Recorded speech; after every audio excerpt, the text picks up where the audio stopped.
Je dis en 94, je dis en 94, la situation de notre pays n'était pas mieux que maintenant. On venait du pillage de 1993. Voilà. Donc, la situation n'était pas bonne. Et pour l'instant, je pense qu'il y a effectivement des améliorations qui doivent être faites et des réformes qui doivent être faites pour que notre budget soit un budget à la taille de notre pays. Mais c'est déjà un effort qui se fait et les réformes doivent continuer.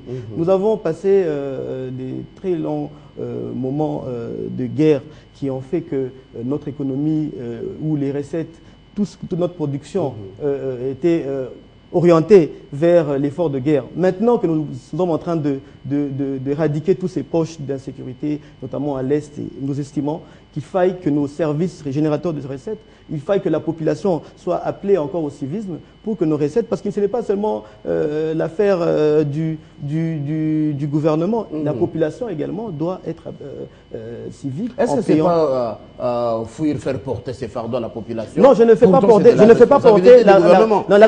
du PPRD. Oui, je dis que c'est la responsabilité de toute la nation, de tout le peuple, les dirigeants et des dirigés, parce que nous voyons comment deux fois certains citoyens s'échappent au fisc, échappent au paiement des impôts. Donc nous ne devons pas toujours dire qu'est-ce que le gouvernement va faire. Il faudrait aussi que les peuples, à un moment donné, que les citoyens congolais se posent aussi la question de civisme, se posent aussi la question qu'est-ce que nous pouvons faire pour le pays. Il a cité des pays que je ne vais pas citer. Quand vous allez dans ces pays, vous allez sentir qu'il y a aussi une certaine discipline de la part de la population. Il faut qu'on se le dise. Ça d'accord. Il faut les reconnaître, la population doit participer. Mais je suis très surpris et je comprends que mon frère ne connaît pas l'histoire.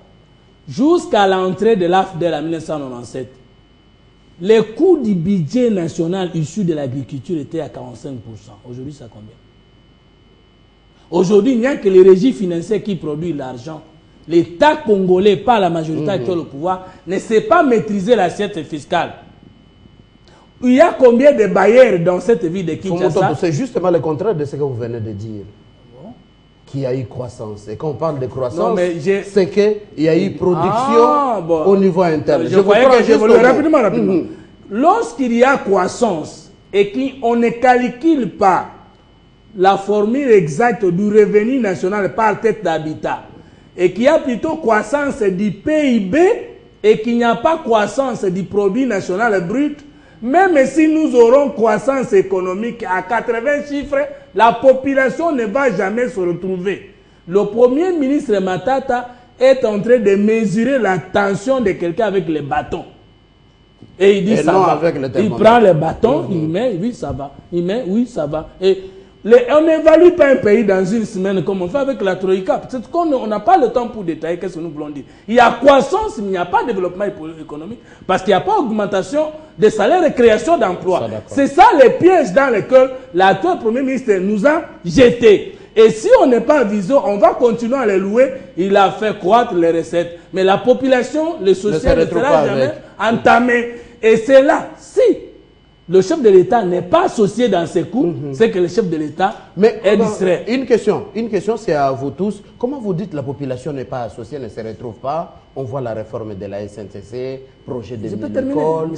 C'est une question. On peut évoluer. Mais comment expliquer qu'il y a des socialistes au pouvoir? Parce qu'il paraîtrait que les PPRD étaient socialistes et que les fonctionnaires n'ont pas un bon salaire. C'est dit jamais vu. Ah, c'est les SMIG. Mais quel est le rôle des courants socialistes?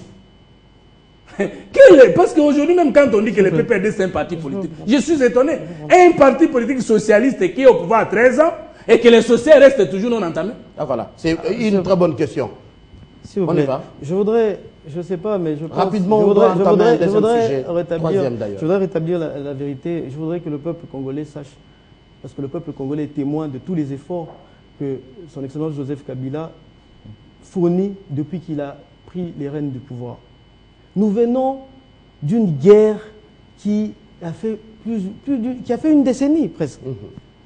C'est vrai qu'il y a eu à un moment donné 1+4 où cette formule était très compliquée, la gestion était compliquée, mais ce n'est que maintenant, après les élections de 2011, je veux dire même pas les élections en 2011, nous avions un pays qui n'était pas encore qui n'était pas réunifié. Je voudrais dire il y a une année que nous avons la quasi-totalité du pouvoir sur toute l'étendue de notre territoire.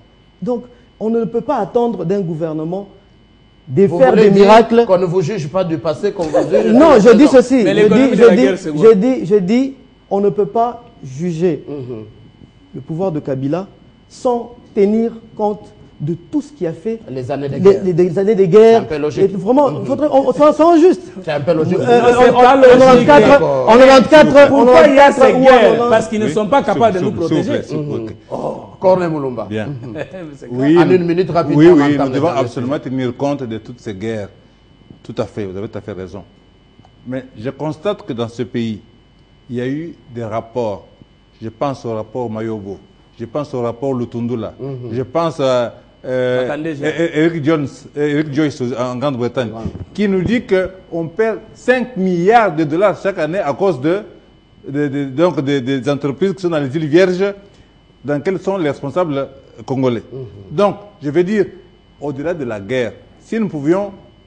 Il y a une volonté en interne. Si le procureur pouvait s'occuper un peu, se saisir de ces rapports, pour voir un peu qu'est-ce qu'il y a dedans, et éventuellement sévir. Vous parlez de quel procureur? De la RDC? De la RDC, bien sûr. Voilà, je suis au Congo, je ne parle pas d'ailleurs. Oui, mais c'est ça, pour dire que nous avons les moyens, nous ne les utilisons pas, nous disons que oui, comme il y a eu la guerre. Donc il y a rien. Nous constatons qu'on perd, selon un rapport international, on a dit que le Congo perd chaque année plus de 20 milliards de dollars. C'est beaucoup. Mais si nous perdons 20 milliards de dollars, ça veut dire que nous devrions avoir un budget qui devait tourner autour de 30 milliards, voire 40 milliards. Oui. Alors, commençons par le commencement, pas en s'excusant du fait de la guerre, mais pour sévir là où nous devons sévir, et ça parce qu'il y a aussi les rapports des Nations Unies, il ne faut pas oublier ça. Ah, ok. Il nous reste juste 5 à 6 minutes, chacun a 2 minutes pour donner son point de vue sur ce dernier sujet. Le parti UDPS au bord de l'explosion pour les prétentions du dauphin qu'affiche Félix Tshisekedi. Vous êtes de l'UDPS Corneille Moulumba, qu'est-ce qui se passe? Je ne peux pas... Félix Tshisekedi est un membre du parti. Donc, je ne peux pas dire qu'il ne peut pas avoir de prétentions. Ah, voilà, c'est normal. Mais entre avoir des prétentions et se comporter comme le président du parti, c'est autre chose. Moi, je pense qu'effectivement, nous sommes dans une situation qui est peut-être malheureuse, mais qui est peut-être un mal pour un bien. Moi, je regarde ça positivement en me disant, c'est l'occasion, effectivement, de peut-être... de moderniser le parti, de le restructurer, de le démocratiser pour que les structures mises sur pied à la veille des élections, en vue de 2011, en vue des élections justement, qui étaient très concentrées sur la personne du président de l'UDPS, qu'on puisse ouvrir tout cela et que, comme on dit toujours, l'UDPS est un patrimoine national. Tous ceux qui ont voté pour Tshisekedi ne sont pas membres de l'UDPS, n'est-ce pas? Donc, je pense que quand on est amené à être responsable de l'UDPS à quelque niveau que ce soit, je pense qu'on a un devoir d'humilité. Beaucoup d'humilité. Mais quand en 2011, je ne vous coupe pas la parole, Etienne Tshisekedi lui-même déclare, en disant ceci, je trouve le mot ici, attends tout à l'heure, il déclare qu'il n'a pas lutté en vain pour laisser la place à d'autres personnes. D'ailleurs, c'était devenu même un peu générique sur Télé 50. Est-ce qu'il ne donne pas raison à Félix Tshisekedi? Non, qui s'est dit c'est héréditaire le pouvoir, ou c'est un royaume? Non, c'est pas ça. Moi, j'ai milité avant Félix. Moi, je suis là avant, depuis l'époque de la lettre ouverte d'être parlementaire en 1980, ça fait 34 ans aujourd'hui, je suis avec eux. Donc, 34 ans, c'est de l'UDPS. Mais oui, nous avons commencé avec la lettre ouverte des 13 parlementaires en 1980. L'UDPS a été créé en 1982, le 15 février. Je suis là. Nous parlons UDPS toujours. Donc, je veux dire, et je n'ai jamais dit que je voulais être président de l'UDPS. Mais pour Félix Tshisekedi, c'est normal. Il peut avoir cette prétention. D'accord, mais pour le moment, à quelle fin? Il n'y a pas matière. Il n'y a pas.